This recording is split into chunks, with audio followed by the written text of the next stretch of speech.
Resurvey పూర్తి. పురోగతిపై ప్రతి నెల సమీక్ష. ఆగస్టు 15 నాటికి విద్యార్థులకు ఒక జత ఏకరూప దుస్తులు.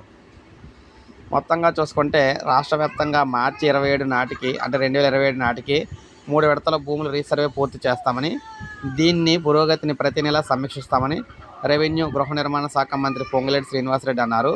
భూ రీసర్వే, భూభారతి అమలు తదితర అంశాలపై ఖమ్మం కలెక్టరేట్ నుంచి రాష్ట్రంలోని అన్ని జిల్లాల కలెక్టర్లు సంబంధిత అధికారులతో వీడియో కాన్ఫరెన్స్ సమీక్షించారు. రైతుల భూములకు పూర్తి భద్రత కల్పిస్తాం ప్రభుత్వ ప్రధాన లక్ష్యం అని చెప్పారు. ఇక భూభారతి చట్టం అమల్లోకి వచ్చిన 15 నెలలైన ప్రజల అంచనాలకు అయితే చేయలేకపోతున్నాం.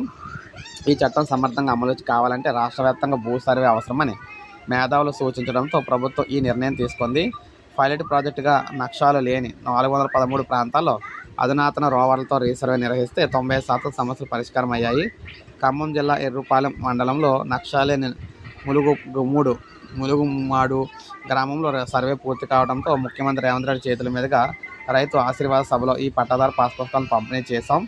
లైసెన్స్డ్ సర్వేలకు ఎకరాకు ₹60 అయితే చెల్లిస్తూ ఉన్నాం. ఇక సాదా బైనామా దరఖాస్తుల తిరస్కరణపై అపోహలు అయితే ఉన్నాయి. అపోహలు అయితే పెట్టుకోవద్దని చెప్పారు. సో మొత్తం మేము చూసుకున్నట్లయితే భూములు 2027 మార్చి నాటికి రాష్ట్ర వ్యాప్తంగా భూముల రీసర్వే పూర్తి కాబోతుందన్నమాట. సో ఇది అప్డేట్. ఒక లైక్ చేయండి, సబ్స్క్రైబ్ చేసుకోమని ఛానల్ సబ్స్క్రైబ్